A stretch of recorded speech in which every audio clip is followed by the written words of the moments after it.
Selamat pagi dan salam sejahtera saya ucapkan. Sekarang, kumpulan saya akan membentangkan showcase kapasiti pedagogi pembelajaran bermakna. Pensyarah bimbingan kami ialah Dr. Liu Fut Yuan. Nama saya Tan Yan Chin dari unit Y7. Saya Karen Tan Hui dari unit Y6. Nama saya ialah Tan Pei Sing dan saya dari Y7. Nama saya Lim Shu Hui dari unit Y7. Inilah isi kandungan yang akan kami sampaikan. Saya akan membentangkan tentang Brevet Design. Hasrat pembelajaran ialah kami belajar menghasilkan sumber dan bahan yang bersesuaian dengan pengajaran dan pembelajaran kemahiran bahasa. Bukan itu sahaja, kami juga belajar tentang pelaksanaan strategi pengajaran dan pembelajaran bahasa Cina. Kriteria kejayaan ialah kami menghasilkan sumber dan bahan pengajaran dan pembelajaran kemahiran bahasa dengan pemikiran kreatif dan inovatif berdasarkan strategi pengajaran dan pembelajaran. Tambah pula, kami juga menganalisis tentang pelaksanaan strategi, penggunaan sumber dan bahan pengajaran dan pembelajaran bahasa Cina. Selain itu, dalam peringkat 1, iaitu hasil yang diharapkan, ialah menghasilkan sumber dan bahan yang bersesuaian dengan pengajaran dan pembelajaran kemahiran bahasa, serta menghasilkan lagu dan puisi kanak-kanak yang memenuhi nilai estetika sastera kanak-kanak berunsur ritma. Peringkat kedua pula ialah bukti pentaksiran. Pelajar boleh berkomunikasi dengan pensyarah serta mereka bentuk sumber pengajaran dan bahan pengajaran yang sesuai untuk menyelesaikan masalah pembelajaran kemahiran bahasa mengikut kesukaran dalam mempelajari kemahiran bahasa Cina. Bukan itu sahaja, pelajar juga boleh mencipta lagu dan puisi kanak-kanak di dalam kelas. Pelajar dapat menghormati hak cipta dan bahan rujukan mesti ditunjukkan kalau ada menunjukkan daripada sumber lain. Pelajar juga boleh bekerjasama dalam kumpulan dan mengedit lagu dan puisi kanak-kanak menjadi elektronik. Di samping itu, peringkat yang ketiga ialah menekankan konsep Retu dalam merancang peran pembelajaran, iaitu menetapkan arah tujuan, iaitu objektif pendaksian berterusan adalah untuk mencapai tema utama KPPP, dapat menarik minat dan perhatian pelajar, memperkasakan pelajar untuk meneruskan dengan lebih baik, serta memberi peluang kepada pelajar untuk berfikir semula dan menyemak. Pelajar menilai kerja mereka dan implikasinya sesuai dengan kebolehan dan latar belakang murid serta melibatkan pelajar secara maksimum juga terdapat dalam pelan pembelajaran. Selain itu, saya akan menerangkan tentang the big idea. Yang pertama, adakah strategi pengajaran dan pembelajaran serta sumber bahan pengajaran dan pembelajaran dapat mencapai standard pembelajaran seiring dengan dokumen standard kurikulum dan penaksiran? Yang kedua, bagaimanakah strategi pengajaran dan pembelajaran serta sumber bahan pengajaran dan pembelajaran dapat menyelesaikan kesulitan yang dihadapi oleh pelajar dalam proses pembelajaran? Yang ketiga, sejauh manakah strategi pengajaran dan pembelajaran serta sumber bahan pengajaran dan pembelajaran boleh membina kemahiran adab ke-21 pelajar? Yang terakhir, bagaimana guru menggunakan sumber bahan pengajaran dan pembelajaran untuk menilai prestasi pelajar? Saya akan membentangkan modal reka bentuk pengajaran. Selain itu, modal reka bentuk pembelajaran yang pertama ialah rekan pembelajaran. Pelajar dapat bekerja sama bersama-sama dalam projek atau aktiviti pembelajaran untuk mencapai tujuan bersama dalam merangsangkan pemikiran kreatif dan memecahkan masalah. Jadi dari gambar kita boleh tengok, kumpulan kita telah minta unit Y untuk bersama berkomunikasi bersama, menyelesaikan masalah dan bersama memikir macam mana boleh menambah baik produk ini. Seterusnya adalah persekitaran. Cempaka 59, khas Cempaka 59 mewujudkan persekitaran yang menenangkan, menarik dan interaktif dan telah meningkatkan pelibatan pelajar yang kelas minor iaitu Y6 dan Y4, PowerPoint dan Canva untuk membentukkan sesuatu penghasilan produk. Dan WhatsApp adalah aplikasi yang mudah untuk kita berkomunikasi secara online. Di samping itu adalah amalan pedagogi. Pedagogi ini dibagikan kepada 4. Yang pertama adalah soalan. Jadi kita boleh tengok soalan ni dihasilkan oleh World War. Itu boleh bagi murid-murid menjawab soalan pada World War. Yang kedua ialah kolaboratif dan kreatif untuk menyelesaikan masalah. Jadi murid boleh menghasilkan sesuatu peta minda yang kreatif untuk menyelesaikan masalah yang dibagi oleh cikgu. Boleh lihat pembahagian soalan tugas mengikut kumpulan. Murid boleh memainkan permainan dalam aplikasi booklet secara kumpulan dan boleh lihat siapa menang kumpulan apa yang dapat johan. Akhirnya kita lihat refleksi. Refleksi ini ialah selepas murid memain ataupun melihat penghasilan produk itu, murid akan menghasilkan penulisan sendiri dalam aplikasi Padlet dan guru boleh menilai penulisan murid itu dan murid lain pun boleh memberikan pendapat sendiri terhadap penulisan murid itu. Jadi kita boleh lihat refleksi ini adalah refleksi ini mempunyai interaksi murid antara murid dan interaksi murid antara modal pembelajaran belajar.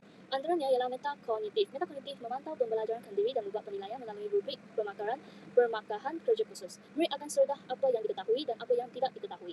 Contohnya, murid membuat perbincangan dengan rakan kelas secara berkumpulan dan mendapat tunjuk arah dari. Seterusnya adalah maklum balas. Kita akan menerima maklum balas daripada pensyarah, senior dan rakan sebaya dengan hati terbuka. Kita juga akan membuat refleksi terhadap maklum balas yang diterima oleh mereka. Dan slide yang seterusnya adalah contoh-contoh kita telah membuat maklum balas. Jadi kita akan minta unit Y seperti unit Y6 dan Y7. Mereka telah memberi dan juga pensyarah juga kita ada jemput dan mereka telah memberikan maklum balas terhadap penghasilan produk kita.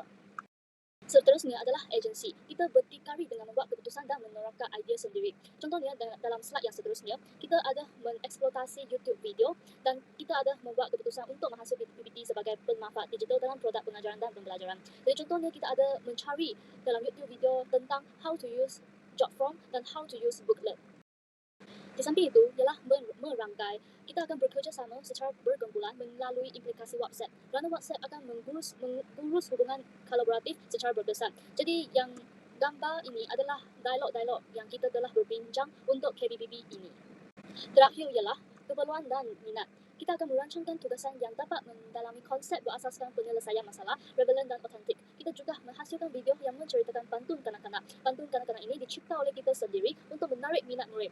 Dan kita juga ada menyelesaikan masalah berkaitan dengan pelajar tidak suka membaca teks. Selain itu, kita pun ada memupuk tabiat murid-murid untuk membuat berteminda dengan cara yang kreatif serta menyusunkan maklumat melalui berteminda itu. Jadi kita boleh lihat next slide itu, kita ada menghasilkan aktiviti untuk pelajar membuat berteminda supaya pelajar akan memahami fokus utama teks. Seterusnya, saya akan membentangkan tentang kompetensi global 6C dari aspek komunikasi. Perbincangan telah diadakan antara ahli kumpulan untuk menghasilkan PPT penerangan dan video melalui berbagai kaedah seperti WhatsApp dan Google Meet. Kami juga berinteraksi dan berkomunikasi dengan guru sekolah rendah berdasarkan pengalaman mereka untuk mendapatkan keadaan sebenar pengajaran mereka di sekolah rendah. Dari aspek kolaboratif, ahli kumpulan juga telah menyelesaikan tugasan yang diakhirkan dengan bekerjasama dan penuh semangat. Bukan itu sahaja, kami juga telah mengadakan persembahan produk di kelas bertujuan untuk berkongsi pendapat agar produk dapat diperbaiki lagi. Di samping itu, dalam penghasilan produk ini, kami juga menggunakan pemikiran kritis dengan berfikir secara mendalam tentang makna yang ingin dinyatakan oleh cerita. Bukan itu sahaja, dari aspek sosial, kami telah mengadakan diskusi secara sistematik dan teratur. Kami juga berani memanfaatkan digital dengan unsur permainan yang bertema Magic Mirror serta bertutur secara sopan semasa menemui buah guru sekolah rendah. Di samping itu, aspek kreativiti. Objektif produk yang kami hasilkan ialah memahami dan menulis melalui aplikasi teknologi maklumat dan komunikasi. Tambahan pula, produk kami adalah menggabungkan proses pengajaran dengan permainan. Ini adalah kreativiti produk kami. Aspek 6C yang terakhir ialah kewarganegaraan. Kami telah mengenali nilai ini dengan menerima nasihat dan pendapat orang lain dengan hati yang terbuka. Bukan itu sahaja, kami juga telah menghasilkan bahan digital yang sesuai untuk setiap peringkat pengguna seperti guru, pelajar dan sebagainya. Kami juga telah mengadakan sesi perkongsian pendapat antara rakan yang berbeza peringkat agar dapat belajar bersama-sama bagi mencapai tujuan pembelajaran sepanjang hayat. Sekarang, marilah kita lihat kerangka 3R iaitu Relationship, Relevance dan Rigor. Bagi relationship pula, dalam pelaksanaan ataupun penghasilan produk ini, hubungan pelajar dengan pelajar maupun hubungan pensyarah dengan pelajar dapat dieratkan. Kedua, iaitu relevance. Dalam proses menyiapkan tugasan ataupun menghasilkan produk ini, dalam membantu pelajar memahami pengajaran, kemahiran menulis, membaca dan memahami. Yang ketiga, rigor. Pelajar dapat menyelesaikan masalah yang mencabar secara berkhidmat sepanjang proses penghasilan produk ini. Di samping itu, tugasan ini juga dapat merangsangkan pemikiran pelajar untuk menghasilkan produk yang membantu dalam proses pengajaran dan pembelajaran secara kreatif dan inovatif. Sekarang saya akan menerangkan kerangka 3E yang berkaitan dengan KPPB ini. Kerangka 3E yang pertama ialah enhancement, iaitu perkongsian ilmu dan pengalaman dengan pelajar lain secara fizikal dalam kelas untuk mencuba produk yang telah dihasilkan. Kerangka 3E yang kedua ialah extension, iaitu persembahan drama berdasarkan cerita. Kerangka 3E yang ketiga iaitu engagement, iaitu kita menggunakan Google Meet, WhatsApp dan Canva untuk membincang dan menghasilkan produk. Seterusnya, saya akan meneruskan dengan elemen pengetahuan baharu. Elemen pengetahuan baru yang pertama ialah kami telah menghubungi guru sekolah rendah untuk mengambil tahu keadaan proses pengajaran subjek bahasa Cina di sekolah rendah. Seterusnya, kami menghasilkan bahan pengajaran daripada berbagai gabungan platform digital. Bukan itu sahaja, kami juga telah merujuk kepada dokumen standard kurikulum dan pentafsiran iaitu DSKP Bahasa Cina tahun 5 yang memfokuskan kepada kemahiran menulis. Di samping itu, gambar-gambar serta rakaman video yang terdapat dalam produk ini amat berkesan untuk kefahaman dan mampu membantu daya ingatan para pelajar ditingkatkan kerana mempunyai berbagai gambar dan rakaman video yang amat menarik. Akhir sekali, saya akan membentangkan kekuatan dan penambahbaikan yang boleh dilaksanakan bagi produk yang kami hasilkan. Antara cabaran yang kami hadapi dalam proses penghasilan produk ini termasuklah cabaran menghasilkan produk digital pembelajaran kendiri yang dapat meningkatkan kemahiran membaca dan menulis para pelajar. Cabaran menyesuaikan diri untuk menggunakan pelbagai platform bagi membentuk game mode yang sistematik. Dan akhir sekali, cabaran menyesuaikan produk supaya pendidik dan murid boleh menjadi pengguna bagi produk ini. Antara kekuatan produk kami termasuklah mempunyai permainan menembusi tahap dalam dunia Magic Mirror yang dapat menarik minat dan hati murid untuk belajar sambil bermain. Kedua, pengguna bagi produk ini adalah pendidik dan murid. Kedua-duanya boleh menggunakan produk kami bagi proses pengajaran dan pembelajaran yang sistematik.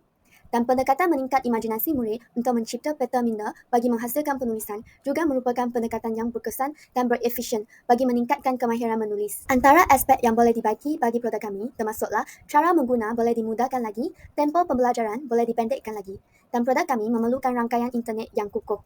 Itu sahaja daripada kami. Sekian, terima kasih.